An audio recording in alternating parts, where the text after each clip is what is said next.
finish. How are you feeling about your own performance tonight?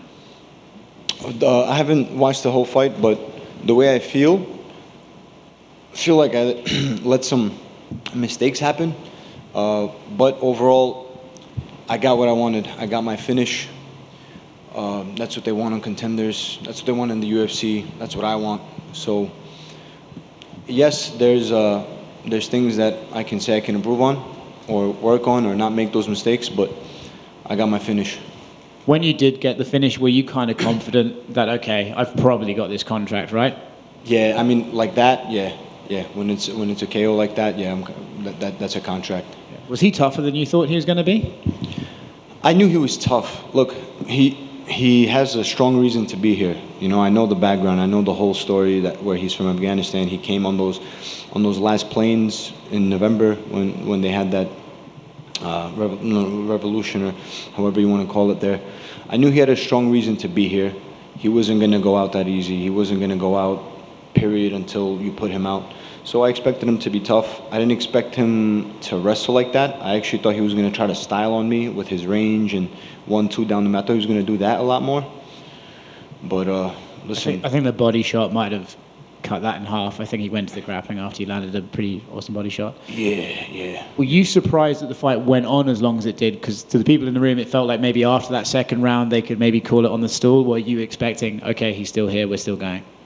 I just remember these breaks that we kept taking. Like I didn't understand. I got poked in the eye, and then he pokes me in the eye, or I poke him in the eye, or I stick my hand out to gauge distance, and then we give him a break, and then I didn't get a break, and then there was other breaks for other things. I don't know what was going on over there, to be honest. I was just hunting that finish from start to finish, which is what I always do. So I don't know why we kept taking breaks, but it only worked out for my benefit. I only got hungrier for that finish once we did take those breaks. As you said, you got the contract, that's what you came here for. So last one from me, how exactly does it feel for you right now to be sitting on this stage and knowing, hey, next time I fight, it will be in the UFC? Lifelong dream. It's everybody's. Everybody that is fighting on contenders obviously has dreamed to be in the UFC for a long time. So for me, it's a childhood dream. I watched BJ Penn upset the world and submit Matt Hughes at UFC 46. I was already intrigued as a kid, and then I watched what was after that, Chuck blast Tito against the cage and all this stuff. So like I was a fan since then, and then since teen years I started. I didn't start competing, but I was already competing like on what you would call bigger stages, and that's it. Now we're here. You know, I put in the work. I went through the journey. I went through all the ups and downs that this game will throw at you. So I'm not surprised to be here. Hi, Nazim, over here. Hi. I'm just curious, you were just talking about, your first fight in the UFC. How do you kind of picture that? Do you have, a time frame in mind, a location, an opponent? That's Matt Favola back there. He's on MSG. Throw me in MSG with him over there. Let's go. November. Let's get it. Do you have an opponent in mind, or? No, I'm not gonna do these call outs yet, but trust me, I'm gonna cause a shitstorm. Thank you. The belt in your division is up for grabs. Just a quick pick. Charles, Islam, what happens? That's so tough. Everybody can agree that it's tough. Like, I think that Islam is gonna be able to ride it out, but then Charles is gonna walk forward the whole time. In the stand-up, Islam gauges distance. He controls the distance, controls the range.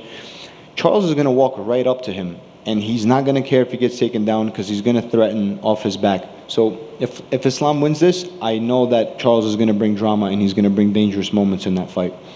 And I know as a lifelong fan, you'll be watching. Absolutely. Man, congrats on the contract and good luck with the career. Thank you, brother. Thank you so much. And Nazim, how soon after your last knockout at Fury did you know that you were going to get the Contender Series? I didn't know for sure. Well, after my December finish, there was like a buzz that Contenders is coming back around in the summer or something like that.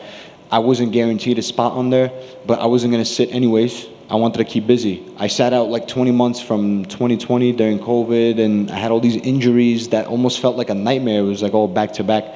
So as soon as I got that Fury FC 3-fight deal, I was hungry to get in there back to back to back. I fought in October. 8 weeks later, I'm on the December card, and then like 12 weeks later, I'm on the March card. And now we're on Contenders, and I want to get right back in there. I'm going to heal this cut, take a little break, and jump right back in there. What was the phone call like when you knew that you were going to get the shot? I remember where I was. I was in the gym. Where else could I be? I was in the gym, but the phone call, it was like, I took a second. I stopped. When I got the text from my manager, shout out to Danny Ruby, I got my text saying I'm going to be on Contender against Ahmad Hassanzadeh. So I just sat for 5 minutes in the gym. I stopped what I was doing, and I'm like, this is my shot right here. This is my shot. And what was this, 3 months ago? This was in the middle of April, end of April, I found out. My mind has just been to do what I did tonight. And that's it, we're here, UFC.